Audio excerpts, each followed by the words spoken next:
Vrindavan Giribharadhari Yasodanandana Braja Jalalanjana Yasodanandana Braja Jalalanjana Yamuna Tirabanachari Jaya Radha Madhava Kunja Bihari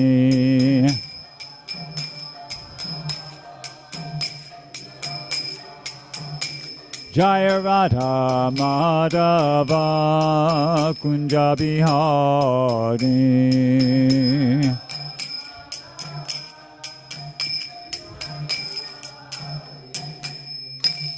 Jayam Vishnupad Paramahansa Paravatikacharya Stota Shishimada's Divine Grace A.C. Bhaktivedanta Swami Srila Prabhupada Ki ISKCON BBD Founder Acharya Srila Prabhupada Ki Jayam Vishnupad Paramahansa Paravatikacharya Stota Shishimada's Divine Grace Bhakti Siddhanta Saraswati Goswami Maharaj Ki Ananti Gauri Vaishnavrinda Ki Namacharya Srila Haridas Thakur Ki Prem se kaho Shri Krishna Chaitanya Prabhu Nityananda Shri Advaita Gadadhar Shivasari Gaura Bhakta Vrinda Ki Shri Shri Radha Krishna Gopinath Shamakunda Radhakunda Giri Govardhan Ki Vrindavan Dham Ki Navadip Mayapur Dham Ki Ganga Jamuna Maya Ki Tulasi Devi Maharani Ki Samaveda Bhakta Vrinda Ki Harinam Sankirtana Ki Brihat Madanga Ki All glories to the assembled devotees. All glories to the assembled devotees.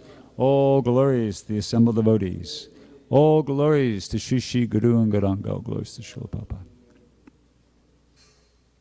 Om Namo Bhagavate Vasudevaya. Om Namo Bhagavate Vasudevaya. Om Namo Bhagavate Vasudevaya. Reading from the Srimad Bhagavatam, 10th canto, 4th chapter, text number 7. Whoops.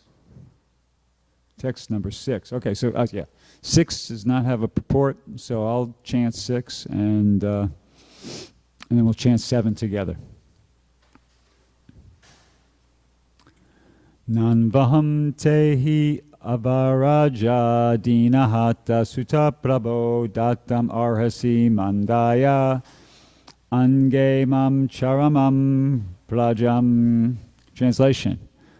This is Devaki speaking to Kamsa. My lord, my brother, I am very poor, being bereft of all my children, but still I am your younger sister, and therefore it would be worthy of you to give me this last child as a gift. Okay, so we'll chant this one together. Shri Sukuvacha Upagu Yatmajam Evam Upagu Yatmajam Evam Rudatya Dina Dinavat Rudatya Dina Dinavat Yachitastam Vinir Bhartsya Yachitastam Vinir Bhartsya Hastad Achichade Kala Hastad Achichade Kala Shri Sukuvacha Upaguyatmajam Evam Rudacha Dina Dinavat Yachitastam Vinir Bhartsya Hastat Achichide Kala.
Vaishnavis.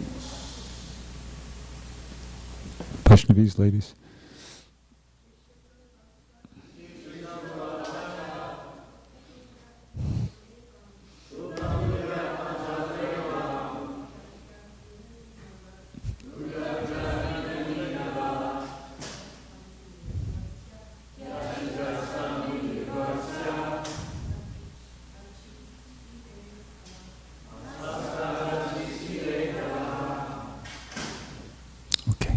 Shri Sukuvacha, Shri Sukadev Goswami said,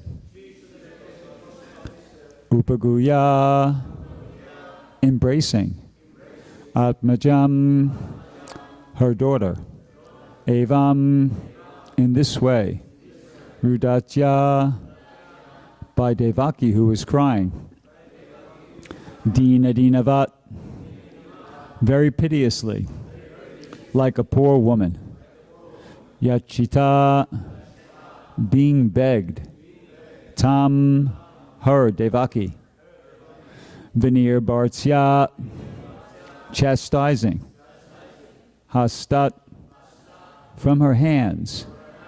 Achichide, separated the child by force. Kala, Kamsa, the most cruel. Translation and purport by His Divine Grace A.C. Bhaktivedanta Swami Srila Prabhupada. Sukadeva Goswami continued, piteously embracing her daughter and crying, Devaki begged Kamsa for the child, but he was so cruel that he chastised her and forcibly snatched the child from her hands. Purport. Although Devaki was crying like a very poor woman, actually she was not poor. And therefore the word used here is dinavat. She had already given birth to Krishna. Therefore, who could have been richer than she? Even the demigods had come to offer prayers to Devaki, but she played the part of a poor, piteously afflicted woman because she wanted to save the daughter of Yasoda. Om Gyanatamanandasya Jananjana Shalakaya Chakshura Melitam Yena Tasmai Shri Gurave Namaha Shri Chaitanya Manobishtam Stapitam Yena Bhutale Swayam Upakadamayam Dadati Swapadantikam. So, what is going on here? How is this possible? How is it possible that a person who's the mother of the Supreme Personality of Godhead seems to be in such a difficult situation, such an unfortunate situation? How do we understand this? It's like, what? This doesn't make any sense. She's the mother of the Supreme Personality of Godhead, and she's in, this difficult situation. Well, it can be understood by devotees, and we'll attempt to explain that, how it can be understood in this class. For starters, we could start off by making the point or pointing out that all personalities who are so intimately associated with Krishna in his pastimes, they're not ordinary personalities, they're associates of the Lord. And in the fourth canto, there's one purport where Prabhupada explains that they're coming, they generally they're coming, descending from the spiritual world with a purpose for fulfilling the desire of the Lord. The activities of such a person are conducted by the Supreme Personality of Godhead and are part of under the arrangements of Yogamaya, not Mahamaya. So in other words, it can't be taken at face value. It appears like, oh, poor Devaki, she's such, wow, what a difficult situation, what an unfortunate situation. But no, that's just a very superficial understanding. To give a very crude analogy, this is a very crude analogy, but to try to understand the point, imagine that if we approached the President of the United States, Barack Obama, or any former president, and you said to them, well, we know there's a lot of difficulties in your job. You have a lot of problems dealing with this and that and this and that. If you like, we could relieve you. You could just be you could resign and we'll take over and we'll take care of everything.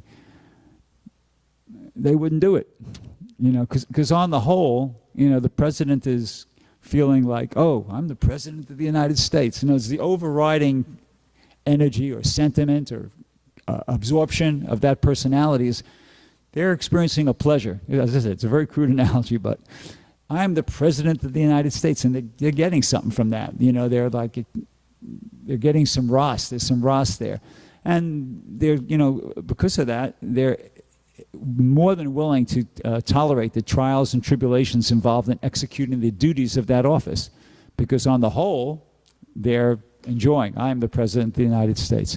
So as I said, it's a very crude analogy, but the idea is there that these personalities like Devaki, Mother Yasoda, Vasudeva, and etc., Nanda Maharaj, etc., etc., etc. It's like that. They're absorbed. They're absorbed in this transcendental ecstasy of serving Krishna, and the pleasure they're experiencing, they're deriving from that relationship, that spiritual transcendental relationship of serving Krishna, so far, just like completely overshadows any what apparently might seem to be, trials and tribulations in the material. And they don't even experience it like that. It's like a whole, different consciousness.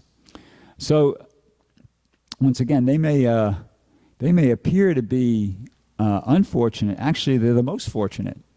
These personalities like Mother Devaki here, or Mother Yasoda, or Nanda Maharaj, they're the most fortunate personalities. Actually, a living entity doesn't get to be in this position. I'll backtrack. A living entity gets to be in this position as a result. It's a reward. It's not, superficially it might appear like this is a punishment. This is like when somebody's in this type of situation, this is like unfortunate, but this is a reward to be in a situation where she's being allowed. I mean, once again, we have to look at the whole picture. She's being allowed to experience feelings of paternal affection towards the Supreme Personality of Godhead. Not any old living entity gets that opportunity to experience conjugal affection for the Supreme Personality of Godhead, or parental affection for the Supreme Personality of Godhead, or friendly affection for the Supreme Personality of Godhead, or even, loving the Supreme Personality of Godhead as one's master. This is like a reward. This is a reward that's bestowed upon living entities who are amazingly sincere in their devotional service. They're elevated to that platform. But it appears to people, who are not educated in this philosophy, it appears like, maybe there's some problem there. The cowherd boys are playing with Krishna, and they're put into so many difficulties. They're in the course of their activities, and they're subjected to some forest fire or this or that. But it's totally different. It's totally different. I think it was Krishnadas Kaviraj Goswami. He gives the example of that in relation to the conjugal ras. It appears that the mundane amorous affairs in the material world are very similar to the activities between Krishna and the gopis. But he said there's iron and gold. There's a vast gulf of difference qualitatively in these activities. It just superficially it appears like, well, the same sort of thing is going on, but it's completely different. Anyway, just to give a bit more Shastric reference for that. So Prabhupada says, some other place, he talks about the difference between Yogamaya and Mahamaya, because, all these personalities, like Devaki, they're under the influence of Yogamaya. And Prabhupada explains that Yogamaya is the energy that gradually advances one in Krishna consciousness. Well, actually, yeah, I've got it here. I'll actually read it verbatim, Prabhupada's words. When you are being gradually advanced in Krishna consciousness, that is the action of Yogamaya. And when you are gradually forgetting Krishna, that is the action of Mahamaya. One is dragging you and the other is pushing you the opposite way. Prabhupada gives the example of the government, and it has, two departments, the civil department and the criminal department. So once again, whether a living entity is under the control of the civil department or the criminal department depends on the attitude of that citizen. You see, we're always, just like in that example, you're always under the control of either civil or criminal department, just depending upon whether a person's attitude or a person's activities. So in the same way, a living entity is always under Maya, and it's just a question of whether we're going to be under Mahamaya or Yogamaya. If our desire is to live in submission, compliance, cooperation with the purpose of Krishna, the will of Krishna, then we come under through the process of devotional service, we come under the influence of Yogamaya, and we're dragged, as Prabhupada says here, one is dragged closer and closer to Krishna. One is dragged into a more and more intimate, confidential relationship with Krishna. And if the living entity's desire is to live in rebellion, defiance, etc., to the will of the Supreme Personality of Godhead, then one is pushed the opposite way. One is pushed away from Krishna and taught lessons that, hey, your attitude is off. It's not going to work, and here, suffer. And so you have this suffering, so you could learn that, and then correct yourself and get into the other way of thinking. So, right, so that's what's going on. And yeah, so once again, superficially it appears that Mother Devaki's in an unfortunate position, but no, she's in the most fortunate position. She's in the most fortunate position, and this is confirmed by both by Ramananda Roy and Queen Kunti. Queen Kunti, she understood this. There's that prayer. She's praying for these unfortunate conditions. There's that one prayer by Queen Kunti among many, where she says, "Let these calamities come again and again, because if these calamities come again and again, we'll see you again and again. And by seeing you, we will no longer see repeated birth and death in the material world." So Queen Kunti, she's understanding, what's actually fortunate.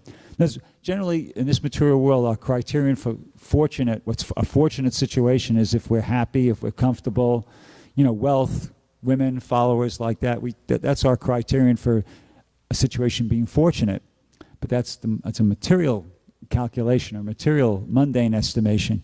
Whereas the devotees who are educated in this philosophy, they understand that a fortunate situation is a situation that's enabling you to come closer to Krishna, and a situation, circumstances that are helping you to enhance your devotional service, your appreciation for Krishna and his qualities like that. That's a fortunate situation, even if that simultaneously comes along with materially what seem like materially undesirable conditions. And that's what Queen Kunti's meaning there when she says, "Let these calamities come again and again." She doesn't really see them as calamities. If something's helping you, if a situation's helping you enhance your devotional service, get closer to Krishna, then it's not really, it's only superficially a calamity. It's actually an auspicious, desirable kind of situation. So that's, understood there by Queen Kunti. And also Ramananda Roy, he was understanding the same point. There's that verse where he's talking about how if these loving sentiments for Krishna, they're actually so desirable that if they could be purchased in the marketplace, one should purchase them at any price. There's that verse where he says, actually, only the price for love for Krishna is intense greed, the desire for it.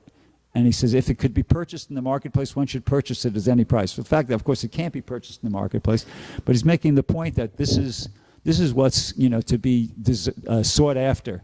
That this feeling of having the opportunity to enter into one of these relationships with Krishna as servant, as friend, as parent, as lover, like that. That's what's actually desirable. And if somebody could acquire that, the good fortune to enter into one of those relationships, if such a relationship it could be purchased in the marketplace, you should purchase it immediately. But of course, He explains it can't. The price for that is intense greed.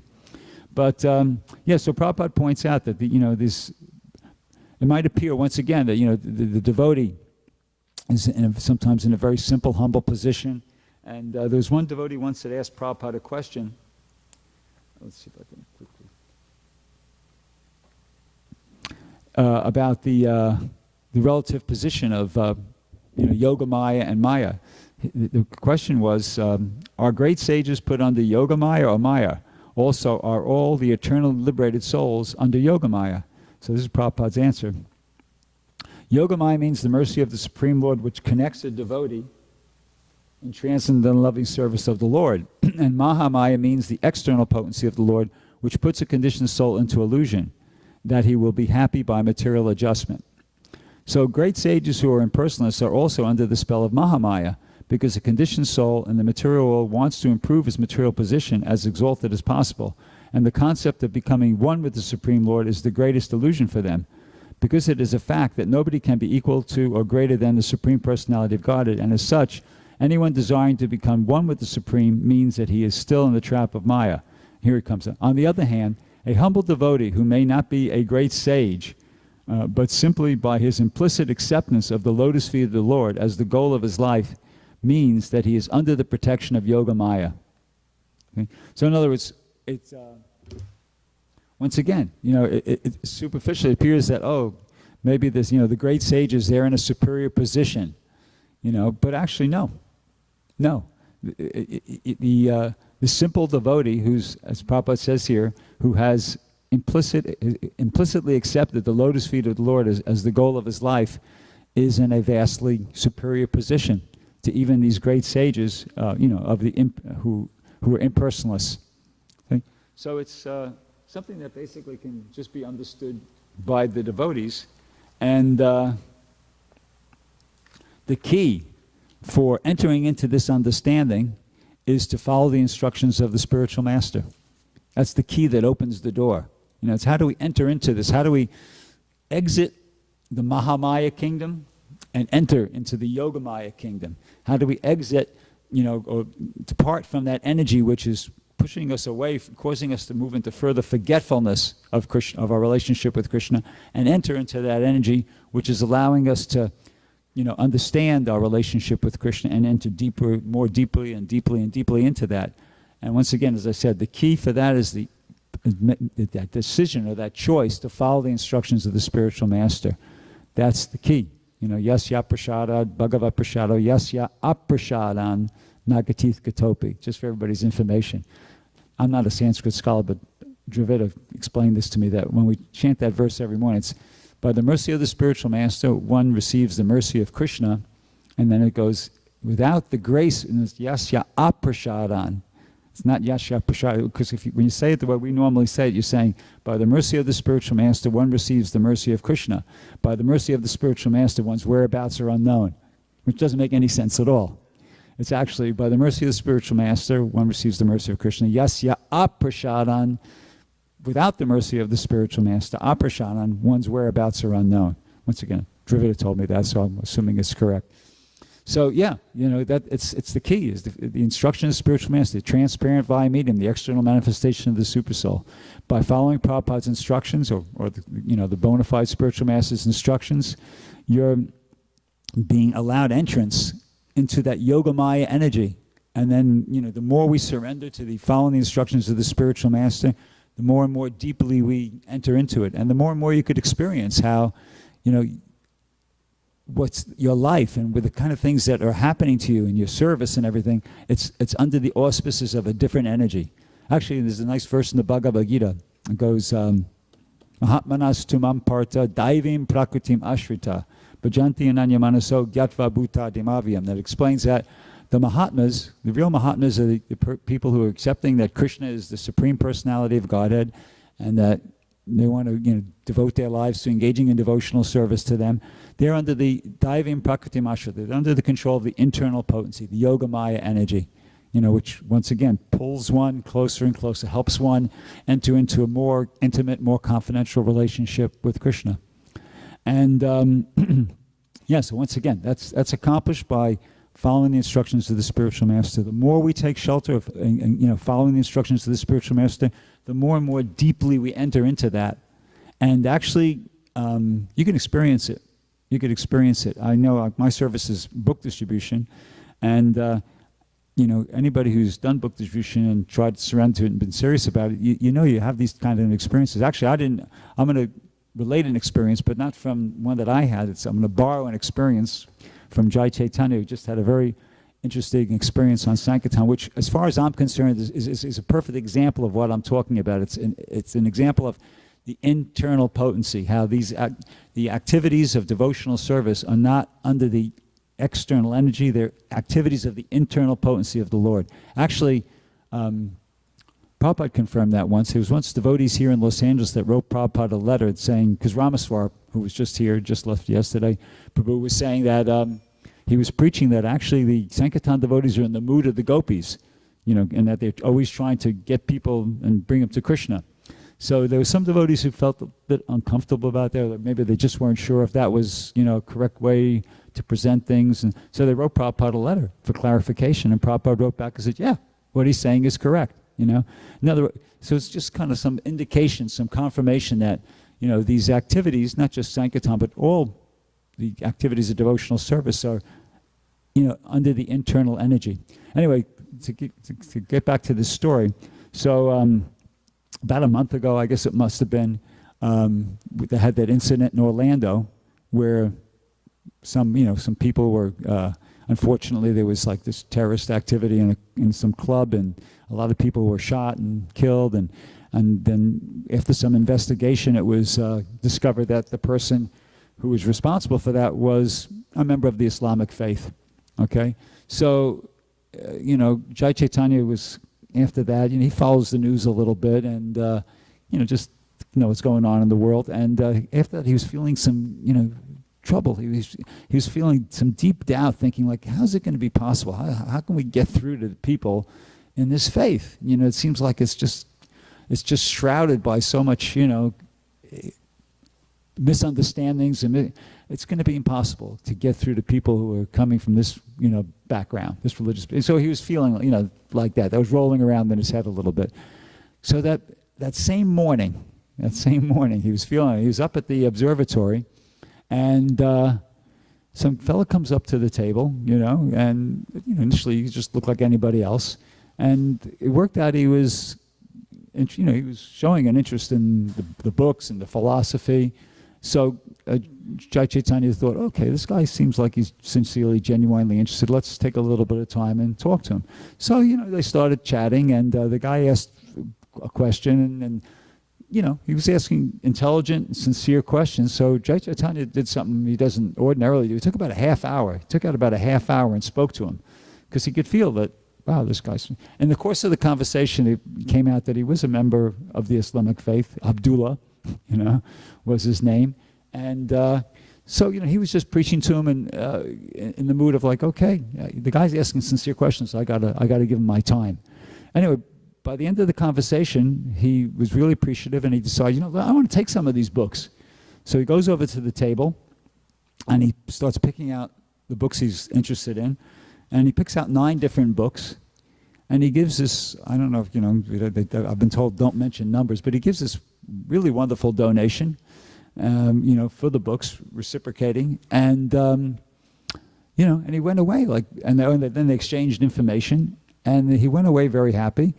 And he, Jai Chaitanya told him about the temple and the restaurant and everything like that. So I think it was the day after, a couple days after, pretty much, just like in the next day or two, he shows up here at the temple and shows up at Govinda's restaurant with 2 or 3 of his friends, and they're all going to the restaurant and having prasadam there, and and that was nice. They discussed the philosophy further. And then Jai Chaitanya mentioned to him about Rath Yatra. And, the mind blower of the whole thing is the guy shows up at Rath Yatra, and when he gets there, he goes over to the Govinda's store, and he buys himself a dhoti and a kurta, goes someplace and changes into it, and he's walking around the Rath Yatra. This is in a dhoti and a kurta, and he got to meet Jai Chaitanya there, and Satyanarayan preached to him, Amala Bhakta Maharaj preached to him. So, how do you understand something like this? I mean, I've been in the movement 43 years now. I've never heard for me, I might be wrong, but I take that as an indication. That's the internal potency. How does something like that happen? Somebody from that background, and he's just, so sincerely interested and is so receptive and reciprocates so nicely. And so, that's just one off the top of my head. But as I said, anybody who's done Sankirtan has had these experiences repeatedly, where the kind of things that happen when you're out there actually trying to, preach and share Krishna consciousness with other people, it just doesn't make sense materially. I'll give you here. Since I'm looking around the room, other stories that come to me. Vijay, for instance, Prabhu, went to, in his enthusiasm to distribute Prabhupada's books, he was going to the schools. So I remember one time he went to Cal State University San Bernardino, to distribute books. Now what happened was he got there when the school was closed. Now when the school's closed, that means, right, there's no people, generally speaking. So how are you going to, but he decided, nuts, the school's closed. But he was, it's a 2-hour drive out there more or less, and there's not any other schools that were open, that were around there. So he thought, you know what, I'm just going to set up and do this. I don't care what, I'll just set up whatever happens, at least maybe 1 or 2 people get it. So he sets up his table, and there's, and then he starts, and somehow, and there weren't many people there, it was very sparse, but he's calling the people over, and he did all his books. He did his 20 Bhagavad Gitas, and he did it, if I remember correctly, he told me he did it in less time than what it usually takes him, and he got nice donations. So how do you, and then on and on, what? Yeah, the school's closed, and he went back 3 days. He went 3 days to a school that was closed and did all his books in less time than what it normally takes him even when the schools are open. So these kind of once again, there's just like story after story after story. Actually, if you're not already on it, Vijay has a how would you refer to it? A Google group email that he sends out to people, and it's a Sankirtan stories of this nature that are coming from Sankirtan devotees from all over the world, and it's just like one after the other, one after the other of like amazing things that happen to devotees in the course of their their attempts to share Krishna consciousness with other people. So just once again, just in wrapping it all up. So it appears like Devaki's in an unfortunate situation. No, she's actually in the most fortunate situation. Don't be fooled by this, the superficial circumstances. She's, an eternal associate of the Lord, and she, because of her incredible and amazing, intense sincerity, she's been allowed to enter into these, to have these feelings, have these, emotions and everything of paternal affection towards Krishna, and what appears to be like, it's nothing really in comparison to what the overall, what she's experiencing. So, well, I'll just read one last quote from Prabhupada, and then I'll see if anybody has any questions or comments. But once again, this could be easily misunderstood. Just like here, the classic example of how this could be understood is Prabhupada gives us sex life here in the material world. He says, here love is misrepresented in sex. That is not love. That is lust. Love is only possible with Krishna. Nowhere else. Nowhere else love is possible. That is misrepresentation of love. That is lust. So love and lust, love is Yogamaya and lust is Mahamaya. That's all. So in other words, we're misunderstanding here in this material. We're misunderstanding lust as love, and we're thinking and might be seeing what's love as something unfortunate. But to those who are actually trained in, whose eyes are, how would you say it? Trained in knowledge, seeing through the eyes of the scripture, Shastra Chakshus can understand what's what. They can understand that the love of this material world is actually lust, and what appears like lust on the part of the gopis, or what appears like something, from a mundane understanding, an unfortunate situation in the pastimes of Krishna, is actually the most fortunate situation. So I'll stop there. If anybody has any questions or comments? Microphone? We got a microphone handy?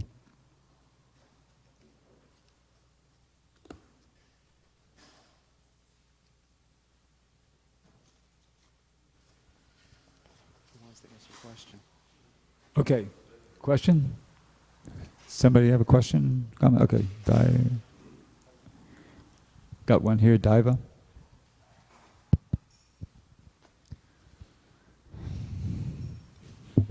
Yeah.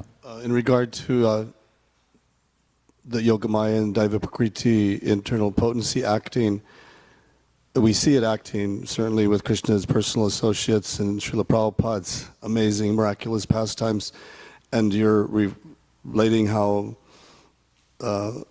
his disciples and grand disciples are experiencing those also. At what point does it, can we know when it's, this distinction? You talked about that, but if you can elaborate a little more about that. Okay. Between Yogamaya and if it's Mahamaya. Well, Prabhupada said you judge a process by the result. So, he's giving the description here of how you can understand. He says, when you are being gradually advanced in Krishna consciousness, that is the action of Yogamaya. And he says, and when you are gradually forgetting Krishna, that is the action of Mahamaya. Maya is acting upon you. One is dragging you, and one is pushing you the opposite way. So I guess that's the criterion there. When you feel yourself being gradually advancing in Krishna consciousness, then that's the influence of Yogamaya. If you feel yourself, or if you see yourself or others gradually forgetting Krishna, then that's the action of Mahamaya. See? So what would you say in general is happening to human society today? Are they under the action of, under the influence of Mahamaya or Yogamaya? Mahamaya. They're gradually forgetting Krishna more and more and more. Actually, right here in Los Angeles, Prabhupada gave an interesting example because it's not black and white. It's not just like static. It's dynamic. There was, up in his room here, Prabhupada was having a darshan, I guess, and Vishnu Jan at the time, I don't know if he probably was sannyasi. He, in so many words, he asked Prabhupada, said, Prabhupada, the worldly man, he's dealing with so many things. His mind is kind of here, there, and everywhere. How is it possible for him to to be able to chant Hare, concentrate on chanting Hare Krishna and become fixed in the thought of Krishna? And Prabhupada gave the example. He says it's like a tug of war. Prabhupada says like a tug of war. He said that you have to just keep making that effort to try to chant and hear, and that's like but Maya's constantly trying to pull you back the other way. And we have to, by our own determination and efforts and etc., try to pull back the other way. And then Prabhupada chuckled, and he said, "Then if you keep trying, you'll win." That was his point. See, so it's like a tug of war. Maya's constantly trying to pull us back out there, and we have to constantly, with our free will, make the choice, the decision. No, I want to continue trying to follow Prabhupada's instruction. Let me continue trying to take shelter of Prabhupada, and just, it's a tug of war. And how it works is, it's not mechanical, because obviously Maya is incredibly more powerful than all of us put together, what to speak of anyone as individually. How it works is, Daiva gunamai mama maya darachaya, mamaevaye papajante maya mitam tarantite. Krishna says this divine energy of mind consisting of the three modes of material nature is insurmountable. You can't out tug of war Maya, but one who surrenders unto me can easily cross beyond it. See, so when Krishna sees that or the spiritual master sees that we're struggling, that we're just willing to continue the struggle. That's our qualification. We just have to struggle for spiritual life. You see, and at some point when the spiritual master, the predecessor acharyas, Lord Chaitanya Krishna see that we're consistently determinedly struggling for spiritual life, then they just bestow their mercy upon us, and they just go, okay, leave this guy alone, leave this one alone. He's passed the test. He's paid his dues. Let's take him out of Mahamaya and allow him to enter into Yogamaya. See, so that's how we just have to continuously struggle to try to follow the instructions of the spiritual master. Prabhupada, Krishna, Lord Chaitanya, they're all observing. Everything we do is especially as devotees, everything we do is being observed by these higher spiritual authorities. And at the point at some point when we actually satisfy them with our sincerity, which is being demonstrated in a practical way by our activities, then they'll bestow their mercy upon us. That's my understanding. Thank you very much. Bhrgupati Prabhu. Yeah. Wait. Thank you for a nice, insightful class. Is this on? Okay. In the third chapter of first canto Srimad Bhagavatam, there's a really nice verse in purport where Srila Prabhupada explains how there's two ways by which one can come under the shelter of Yogamaya. One is that when Krishna is pleased with one, he'll send Yogamaya and one becomes enlightened. He said the other way is just like an expert electrician. He can change electricity and make it either hot or cold. So similarly, because all the energies are Krishna's energies, Prabhupada says he can change the external energy and turn it into internal energy by his will. And that was, every time I read that, it gives me so much hope, because no matter what situation we're in, we find ourselves in Krishna consciousness, whatever, however difficult the struggle is we're going through, we have to always remember that Krishna can immediately change that same energy that's bewildering us into his internal potency, and we can become self-realized. It can happen instantaneously. And he said it depends on two things, on the repentance and penance of the living entity, of the devotee. Yeah. That reminds me of a verse from the first canto where I think it's Narada Muni is preaching to Vyasadeva, and he says to him, "O good soul, does not a thing apply therapeutically, cure a disease which was caused by the very same thing?" So in other words, when the living entity makes a sincere effort to engage in devotional service, then Krishna, as you said, he transforms it. You know, somebody might be a musician, a mundane musician, and they want to become a devotee. And they, that's their nature. They are a musician, just as an example. But when they sincerely try to use their musical talents and abilities to serve Krishna, then that, at some point, there's a transformation that takes place. That what was a mundane energy that they were taking shelter of, it becomes converted into like a transcendental, energy like that. So what is it? Penance and what? Repentance? Repentance, yeah. Yeah, that sincere effort to try to engage in devotional service and surrender is what transforms everything. Anybody else have any questions or comments? Yeah, Bhakti Avatar, and then we'll stop.